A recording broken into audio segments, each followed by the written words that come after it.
So I'm Kara Chambers, as they mentioned. The fact of the matter is, there are millions of causes and charities out there, and none of them is necessarily more deserving than another. Yet typically, there's always one cause that pulls on you more than the others. And in many cases, it's that cause that ruins your life, but it has a way of ruining it in the best way possible. It hadn't always been that way for me, however. At the age of 13, I was concerned with what a typical 13-year-old is concerned with: school, boys, and friends. One day, though, my brother introduced me to an organization called Invisible Children. I felt it was a worthy cause, so I started getting involved with simple things like book drives at my school. At that point, though, it didn't have much meaning. I knew I had to dig deeper, so I started educating myself. What I found absolutely wrecked me. Now, as I throw some of this history on you, I realize some of it will fly over your head. But most importantly, I hope you listen and just think about how absolutely ridiculous this crisis is. At the time, Invisible Children was working in the area of Northern Uganda, Africa, a region of the world that most people around here rarely hear about. Uganda is located in Central East Africa, which had seen some of the worst conflict in the world since colonial times. In 1986, when a new Southern Ugandan president named Yoweri Museveni was elected, many of the Northerners were enraged. One man, named Joseph Kony, believed God had told him to rise up against the government. Kony created a small rebel army, which would soon create one of the most neglected humanitarian crises ever seen. Fairly quickly, though, Joseph Kony's cause lost the support of many of the Northerners, and he turned against them. In order to keep his movement going, Kony began the practice of brutally maiming his victims and abducting child soldiers. Furthermore, he would abduct girls to give away as prizes to the soldiers, essentially as sex slaves. These abducted children are as young as 7 years old. Kony's cause became confusing for many. Why had he been attacking the northern civilians? His war, which was once against the government, had become a war against the people. This was genocide. I'm sadly aware that if only we had been born on a different continent, this would have been our life. The generation you and I are a part of has known nothing but war in northern Uganda. Our school friends would have been the ones carrying their supplies. Our brothers would have been forced to fight, and our innocent sisters would have been given away to the soldiers. Thankfully, northern Uganda has seen peace for the last 3 years. Yet, the Lord's Resistance Army is as brutal and as active as ever, predominantly reigning in southern Sudan, the Central African Republic, and mostly the DR Congo. This brutal war was all of a sudden utterly senseless. Kony's cause was lost, and his strategy was to run and hide. The Lord's Resistance Army, or the LRA, hides in the remote forest that covers so much of that region of the world. Kony has a need for power, however, and thus he still continues his brutal tactics to keep control of his army and the people. Kony feeds off of fear. He's been indicted by the International Criminal Court for over 33 war crimes and crimes against humanity. For myself, all of this created a sad but crucial awareness. Africa's longest running war in history, 25 years long, has all been created because of one man named Joseph Kony, who is quite literally insane. 4 countries have been terrorized, millions displaced, and over 30,000 children abducted. How on earth could the world have paid nearly no attention to a crisis of this magnitude? Fortunately, though, not everyone had ignored it. In 2003, 3 young guys from California went on a filming adventure to Africa, and what they found changed their lives. They personally saw and lived with over 90% of the northern Ugandan population that had been forced into internal displacement camps like these, where over 1,000 people were dying every week. More important than the statistics, though, are the stories.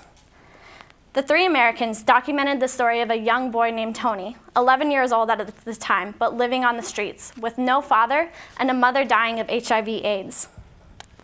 When they came back to America, they created the film and began to show it wherever they could, such as in churches or schools. The story caught on, and the movement had begun. Their first step of action was to provide an opportunity for education to hundreds of students. Although the cost of education is only about $35 in Northern Uganda, that's much more than most families can afford. You might be thinking, $35, 6 trips to Starbucks, 2 trips to the bowling alley, maybe even a new pair of shoes. But in that region, it's nearly impossible. Education is desirable, yet it's quite simply just put off because the cost is too great. And that's where Invisible Children and myself come in. Now, families can sponsor a child's education in Uganda. Even clubs called Schools for Schools can team up with a school in Uganda and to provide basic support. Invisible Children and supporters have also learned a great deal from its many mistakes, however. The key word is this: sustainability. Africa doesn't need to be saved per se, but it could use a sustainable push start in a direction that leads it away from so many of the mistakes and problems that the Western world has forced upon it. Imagine this concept. Why hop on a plane to go to Africa and deliver a pair of shoes to a child in need, rather than using the funds from that plane trip to give that child an education and thus a means to earn the same object? Sustainability is a confusing concept for many of us living in such a privileged area, but it's the most crucial thing for a country struggling to get back up on its feet. Never underestimate the power of education, local leadership, and the embracement of a unique yet beautiful culture. The current situation in the area, though, requires new and very creative thinking. One of the methods proving most effective and crucial is the construction of radio towers in the Central African Republic and the DR Congo in order to give these remote regions access to communication. Thus, they can know when the rebel army is nearby, and such catastrophes can be stopped. Though we wish that all of these initiatives were free, many of you activists probably know that they most certainly are not.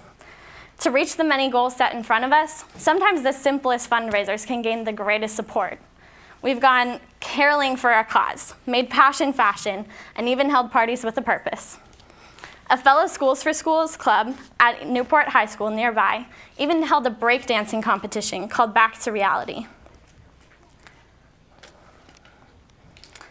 In the midst of all this hectic planning and executing, this past spring, I somehow was blessed enough to be chosen to attend an Invisible Children event called the Fourth Estate. I'll tell you right now, the 650 plus attendees of the conference were some of the most inspirational, yet out of their mind, passionate people you'll ever meet. An incredible feeling of being surrounded by creatives, business leaders, movement starters, and so much more probably led to the greatest 4 days of my life. Those 650 people are insane enough to commit to raising $2.9 million by December 14th. Yet somehow that level of insanity is just what it takes to make the impossible possible and set people into action. Something that became apparent during the Fourth Estate, though, was that it's all so much greater than Invisible Children. Though I dream of personally moving to Uganda and living within that beautiful community, that certainly wasn't the greatest passion of everyone there, and that's exactly how it should be. We heard from a Muslim who had been frequenting the Middle East ever since the post-September 11th attacks to aid her community there. Some were artists, others were business leaders, nurses, and the list could go on. Yet, some things that stood out about this unique blend of activists was that nearly all of them were under the age of 24, and not a single person there was going to let anyone tell you that the youth of today can't change the world. Furthermore, it was that it's so much greater than a war in Africa. And this is where I'd like to really bring it home. Africa's longest running war in history wouldn't matter if there wasn't something deep inside of us telling us that it's wrong. There's something undeniably wrong with child trafficking, with cancer and corrupt government and bullying and child soldiers. Each person may have their own passions or desires, yet even still, each person simply has to have the courage to do more than just watch. When you find your passion, I hope you just take it and run, because ultimately it's for a God-given and like-minded goal. I learned a great deal from my family at the Fourth Estate, but I think one of the greatest things was that you can prove the universal through the specific. Now, I know I've probably bombarded you with a ton of information, and it's hard to keep track, but I think one of the greatest things to learn is about relationships. Invisible Children goes on tour every year, and recently they started bringing Ugandans with them. In this upcoming October, I encourage all of you to come see an Invisible Children screening with a new Ugandan named Kazito who's coming to share his story. But over the past couple of years, I've had the opportunity to keep these volunteer teams in my home and to personally speak with the Ugandans that came. The first one is named Okema James Okulu.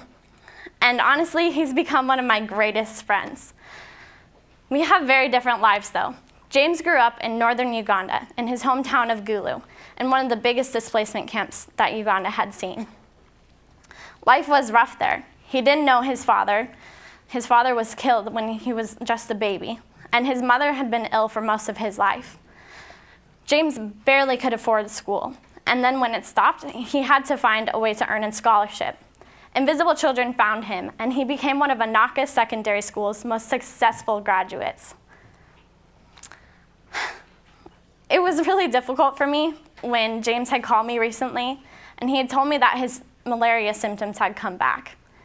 This guy was getting along so much better than many of the people in Northern Uganda, but yet he still had so many struggles of his own.